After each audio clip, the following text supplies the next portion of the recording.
Muy bien, aquí estamos de nuevo con ustedes para llevarles temas del día por Telesur. Les saluda Luis Guillermo García Bencomo y en nombre de todo el equipo, primero que todo vamos a presentarles con imágenes cuáles son los temas del día.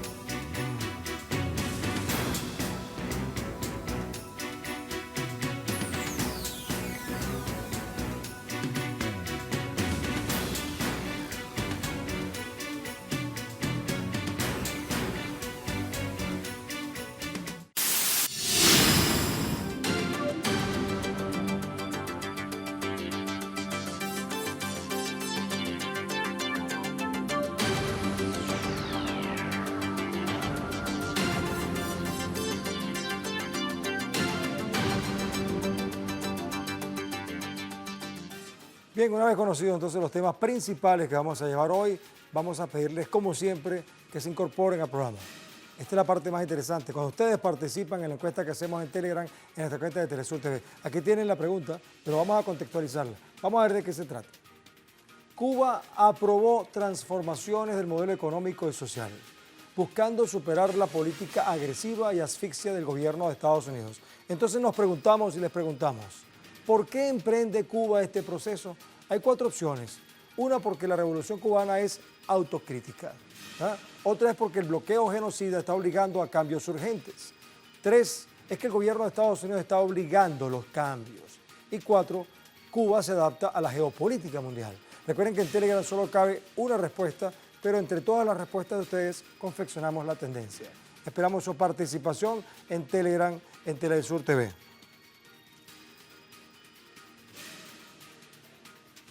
Bien, y vamos a tratar justamente ese tema para que entonces tomen datos para responder. El presidente de Cuba, Miguel Díaz-Canel, enfatizó soberanamente los cambios a aplicar para enfrentar la agresividad imperialista estadounidense ejecutada contra la isla. El jefe de Estado cubano afirmó desde el Parlamento que la crítica y la autocrítica honestas son inseparables de la práctica revolucionaria desde siempre. Asimismo aclaró que las transformaciones económicas y sociales aprobadas esta jornada por el legislativo cubano no están relacionadas con negociaciones con Estados Unidos, sino que son una decisión soberana del país para enfrentar la política de máxima presión que impone Washington a La Habana. A su vez, el mandatario cubano reafirmó que su país está dispuesto a dialogar con respeto sobre todos los temas con el gobierno de Estados Unidos, en momentos cuando denunció la práctica infame de vender al mundo la idea de un Estado fallido mientras se bloquea a un pueblo heroico como el cubano. Pero la vida nos demostró y aprendimos que eso así no era sostenible. Por lo tanto, el debate es cómo sin tener esa dependencia exterior, nosotros somos capaces con nuestro propio talento y con nuestro propio esfuerzo de seguir construyendo el socialismo de manera sostenible para alcanzar la prosperidad que tenemos y con un sistema económico, con una economía que nos permita potenciar, preservar, y yo no me quedo en eso, y ampliar toda la justicia social que ha construido la revolución. Y eso para mí, ahora esto es lo que nos pone en una emergencia, nos hace acelerar más, pero había que hacerlo de todas maneras. Había que hacerlo de todas maneras. O sea que aquí no estamos haciéndolo por las presiones de los yanquis. Aquí lo estamos haciendo de manera soberana porque hemos llegado a un momento de madurez, de reflexión propio del debate que en todos estos años se ha desarrollado, que nos está diciendo que teníamos que seguir defendiendo el socialismo, pero construyéndolo con algunas transformaciones. Ahora, durante una reciente sesión de la Asamblea Nacional Cubana, se presentaron 176 reformas estructurales para la transformación social y económica. Vamos a escuchar algunas opiniones de diputadas y diputados de esta Asamblea Cubana. Estas transformaciones se constituyen en sí mismas en un objeto principal del debate, del análisis y sobre todo de la implementación y del desarrollo de las mismas en los colectivos laborales. Yo creo que es muy importante que como parte de esas transformaciones estemos hablando una y otra vez de la importancia que tiene que el sindicato atienda, que el sindicato represente a los trabajadores, que proteja sus derechos laborales, sus derechos salariales, sociales. Primero, convencernos de su necesidad, acogerlas como pueblo, implementarlas en el menor tiempo posible y como jurista que soy, con el respaldo jurídico que lleva. Claro que hay que hacerlo de manera ágil, pero con toda la seguridad jurídica que lleva. Así que el respaldo total a las mismas y el compromiso de los juristas cubanos de implementarlas en el menor tiempo posible con apego a la ley. Estas propuestas son extraordinariamente oportunas, contextualizadas, con sentido del momento histórico. Yo creo que dentro de los sectores que las he estado esperando es el sector de la economía. Poder desarrollarnos por nuestros propios medios, desde la endogenicidad de la patria, desde los actores, diferentes actores en la economía que hoy tenemos y que tenemos que seguir potenciando y reproduciendo. Mientras esto ocurre en el campo legislativo cubano, en el campo diplomático, el canciller de Cuba, Bruno Rodríguez, condenó la postura de las fuerzas políticas derechistas del Parlamento Europeo, que justifican el cerco energético y la amenaza militar de Estados Unidos contra la mayor de las Antillas. A través de su cuenta en la red social X, el canciller cubano señaló lo siguiente: no se atreven siquiera a invocar la soberanía, jurisdicción e intereses europeos frente a la injerencia y presión de Estados Unidos contra sus compañías y ciudadanos. Esa omisión viola las propias leyes y regulaciones comunitarias y nacionales, en particular el reglamento de la Comunidad Europea número 2271-96 del Consejo de 22 de noviembre de 1996, que protege contra los efectos de la aplicación extraterritorial de la legislación adoptada por un tercer país y las acciones basadas o derivadas de ella. No nos sorprende, hemos visto el silencio y la complicidad de esos mismos grupos frente al genocidio israelí en Gaza, por ejemplo.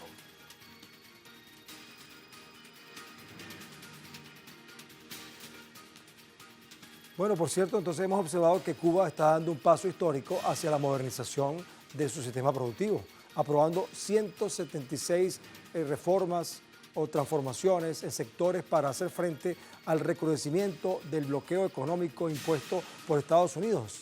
Ahora, como parte de estas acciones aprobadas, el gobierno cubano flexibiliza la estructura empresarial, permitiendo que las estatales se conviertan en sociedades mercantiles, con el Estado manteniendo el control mayoritario solo en áreas estratégicas. En un giro significativo, se eliminan 70 de las 125 actividades prohibidas. Se amplía el límite de trabajadores y trabajadoras para las pequeñas y medianas empresas, las MIPYMES, y se autoriza la titularidad múltiple de empresas, así como la inversión privada y extranjera en sectores clave como la importación de combustible. Asimismo, el usufructo de tierras se extiende por tiempo indeterminado. Las cooperativas podrán operar cuentas en el exterior y se abre la puerta a la banca privada bajo supervisión estatal.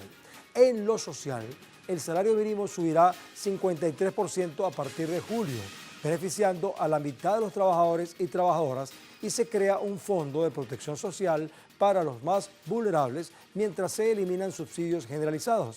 Ahora, con todo esto, Cuba demuestra que es posible ajustar el rumbo económico sin abandonar la justicia social, enfrentando el bloqueo imperial con creatividad y, sobre todo, con soberanía.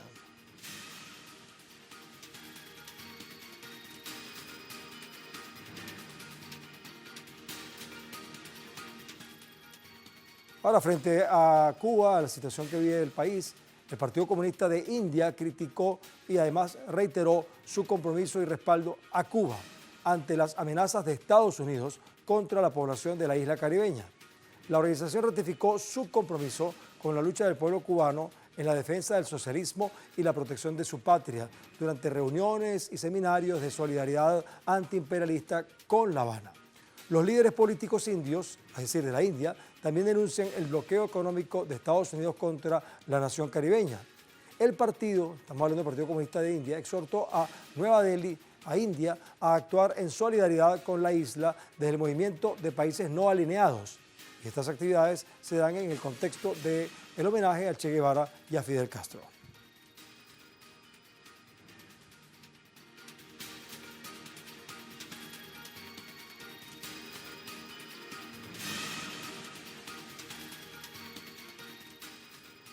Bueno, vamos a cambiar ahora de tema. Vamos a hablar de una situación que se está presentando de cara a las elecciones del próximo domingo en Colombia. El presidente de Colombia, Gustavo Petro, cuestionó los formularios de escrutinios y exige el desarrollo de un proceso fiable a 2 días del balotaje presidencial. El mandatario colombiano resaltó que el preconteo no es fiable ni reconocido jurídicamente. El escrutinio no se mide en un solo día debido a que la rapidez busca evitar las impugnaciones. Ahora, la registraduría dificultó la verificación de actas al eliminar los algoritmos que permiten ver cómo avanza la jornada electoral. Al respecto, se designó una red de personas para fiscalizar cada mesa de votación y observar las actas para prevenir cualquier posibilidad de fraude.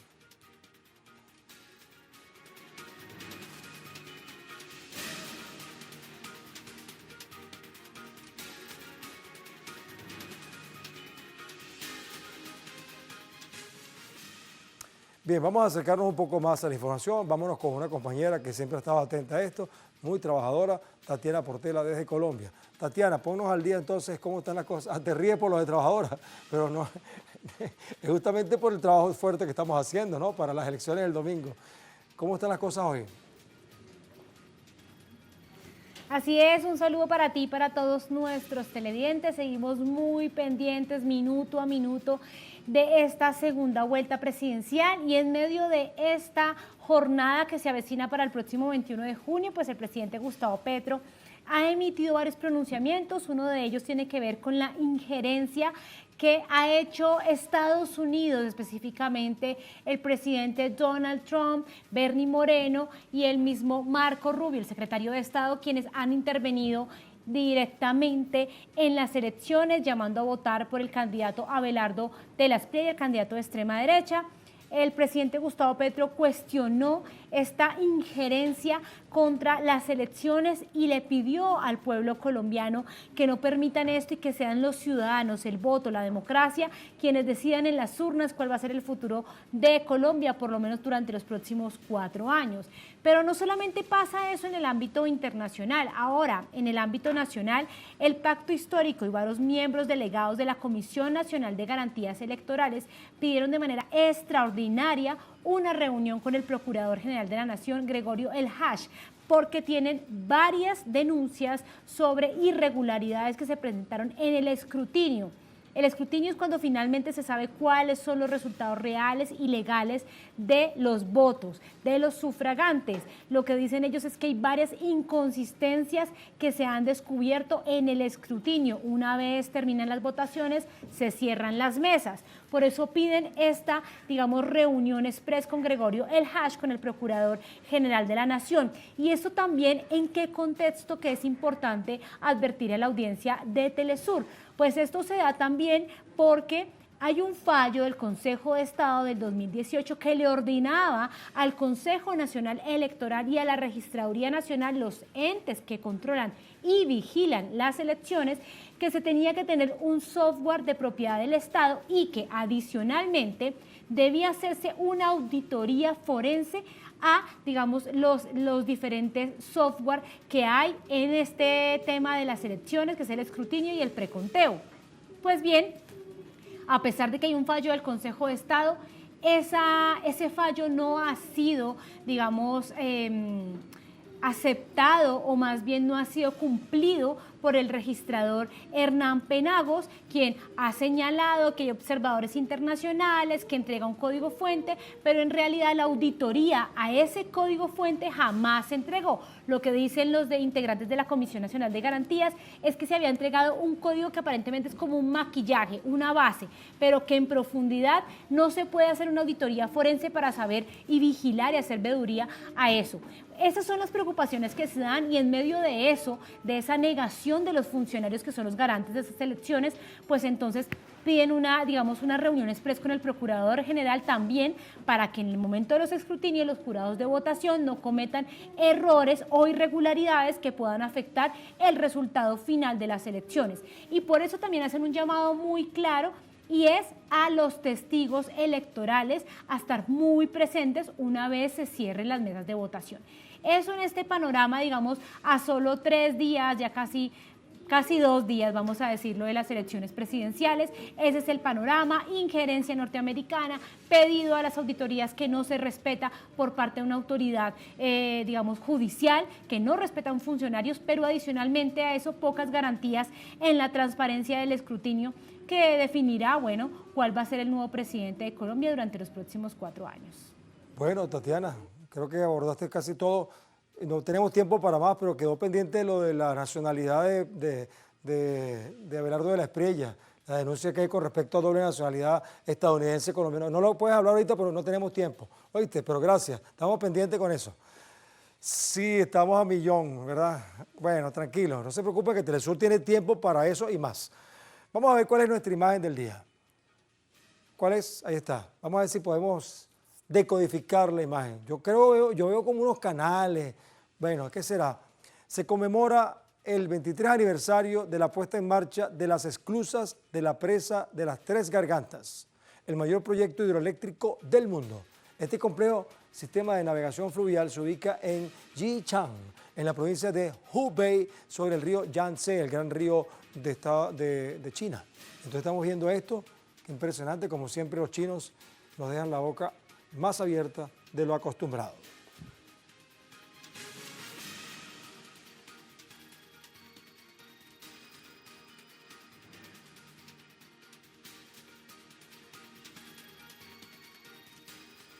Bien, nos quedamos pensando sobre esto y luego regresamos con más de temas del día porque vamos a hacer una breve pausa, ¿sí? Aquí los esperamos.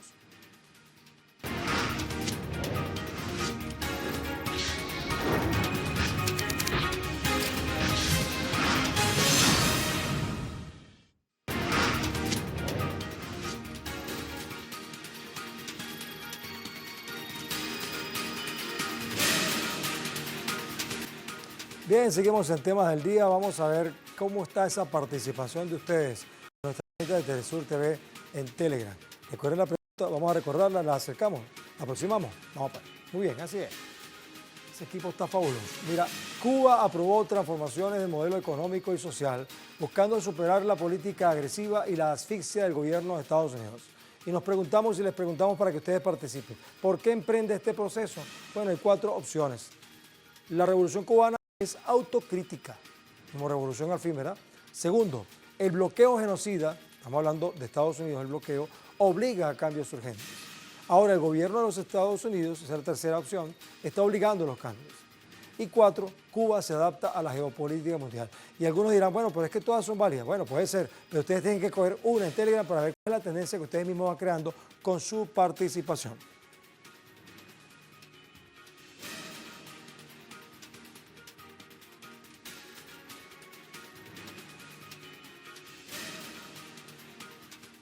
Bien, vamos con nuestro tercer tema, importante. Israel está masacrando a familias en el sur del Líbano, a pesar de los acuerdos de alto al fuego. Yo no entiendo ese alto al fuego, entre Irán y Estados Unidos. Las autoridades informaron que la ocupación israelí bombardeó zonas residenciales, gente humilde y además indefensa en Nabatieh, dejando múltiples asesinados y desaparecidos. Las autoridades trabajan en el balance de las víctimas tras atentar también contra una infraestructura de salud en distintos puntos del territorio. Estas agresiones ocurren luego de la firma del memorando de entendimiento. Ustedes vieron, ¿no?, a Donald Trump allá en Francia firmando entre Washington y Teherán, el cual estipula el cese de las hostilidades en los frentes, incluyendo el territorio libanés que ahora Israel acaba de bombardear de manera salvaje, como suele hacerlo.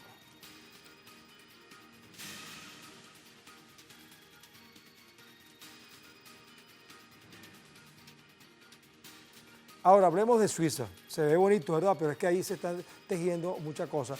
Se confirmó que la reunión entre Estados Unidos, Irán y los 2 mediadores en las negociaciones para un cese de las hostilidades quedó pospuesto. Por supuesto, esto se debe, este encuentro se iba a realizar el día convenido en la localidad de Burgenstock, donde ya se había desplegado un importante dispositivo de seguridad en prevención de la llegada de las delegaciones. Ahora, la Cancillería Suiza detalló que mantiene toda la disposición para facilitar las conversaciones, pero mientras estén bombardeando el Líbano, por supuesto que Irán no cree en nada.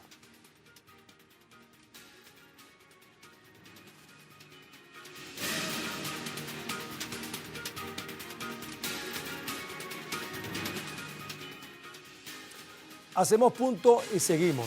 con un tema bueno, que está en el tapete, la Copa del Mundo 2026, que llega a Norteamérica con una edición sin precedentes. Sin embargo, más allá de la expectativa y el espectáculo, el alto costo de los boletos y las críticas por su distribución han abierto el debate sobre quiénes pueden vivir esta experiencia desde el estadio.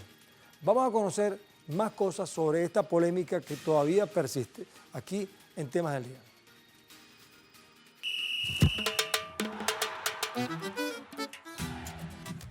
Un recorrido visual por Norteamérica nos permite dimensionar lo mal repartido que está el Mundial. Un solo país concentra 3 de 4 partidos y el negocio. En las 2 sedes de Vancouver y Toronto, Canadá, celebran 13 partidos. Si pasamos a Estados Unidos, 11 ciudades albergan 78 encuentros. Y si llegamos a México, sus 3 epicentros, en Monterrey, Guadalajara y Ciudad de México, organizan solo 13 partidos.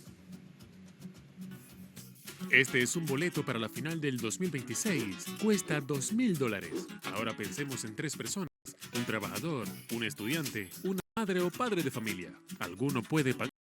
En México 1970 la entrada más cara costaba $30 de hoy. En Brasil 2014, 990. Y para 2026 llegó a 2,000. ¿Por qué subió tanto? No es solo el estadio. La FIFA ha multiplicado sus ingresos por patrocinios, seguridad privada, derechos de transmisión, y ese costo se traslada a la entrada. Mientras los estadios se llenan de turistas y patrocinadores, millones de aficionados ven el partido por televisión o desde sus teléfonos.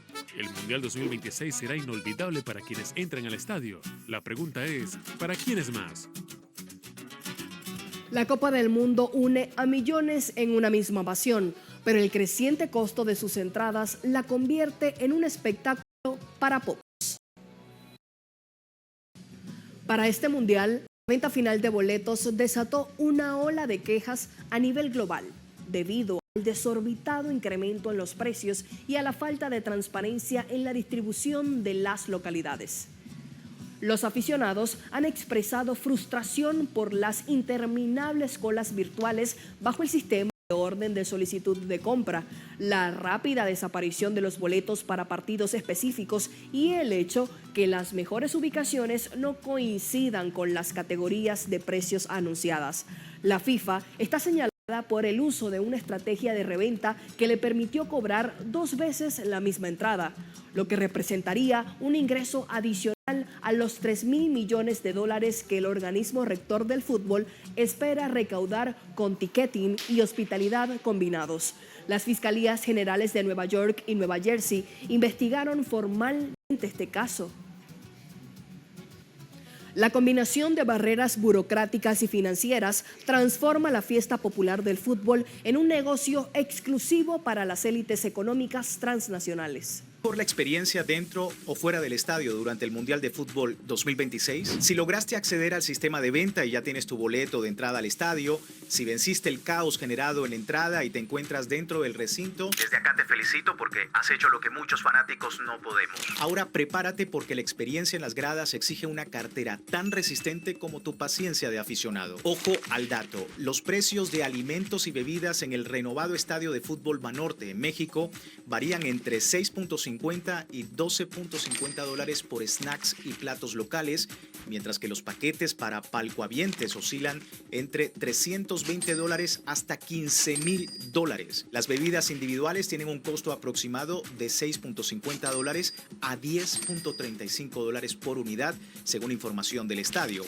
Algunos medios de comunicación afirman que entre alimentos, bebidas, snacks y dependiendo de tu presupuesto, algún souvenir, te estaría costando un salario mínimo, y eso si eres conservador con el gasto. Vamos a Estados Unidos. En el Hard Rock Stadium de Miami, la estimación de precios está alrededor de $10 a $13. Por ejemplo, un hot dog más una bebida puede rondar los $9.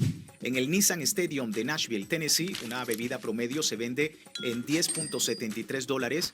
Un hot dog simple en $7 o $10, o el combo de hot dog más bebida en $17 o $21. Por otro lado, en el MetLife Stadium de Nueva Jersey, los precios reportados van desde hot dogs en aproximadamente 7 a 12 dólares, hamburguesas entre 12 y 18 dólares y una pizza en 8 o 12 dólares. Fuera de los estadios, la experiencia para el aficionado es drásticamente más económica. Según reportes de prensa y guías de viaje actuales, existe un contraste enorme entre los precios del recinto deportivo y la oferta en las inmediaciones y zonas de aficionados. Unos tacos que dentro del estadio te pueden costar 12 dólares, afuera te cuestan 2.20 dólares. Mientras una bebida de lata dentro del estadio cuesta 10 dólares, fuera la obtienes por 2.50 o 3 dólares y un combo estándar de hamburguesa, papas y refresco tendrá un valor promedio de 7 a 9 dólares. Todo esto representa un ahorro del 75% por persona. Sin duda, comer y beber fuera del estadio representa un ahorro masivo, pero ¿cambia la experiencia a la hora de disfrutar un evento como el Mundial de Fútbol 2026? Te leo en los comentarios. Sigue con nosotros para conocer más datos que marcaron la historia del fútbol.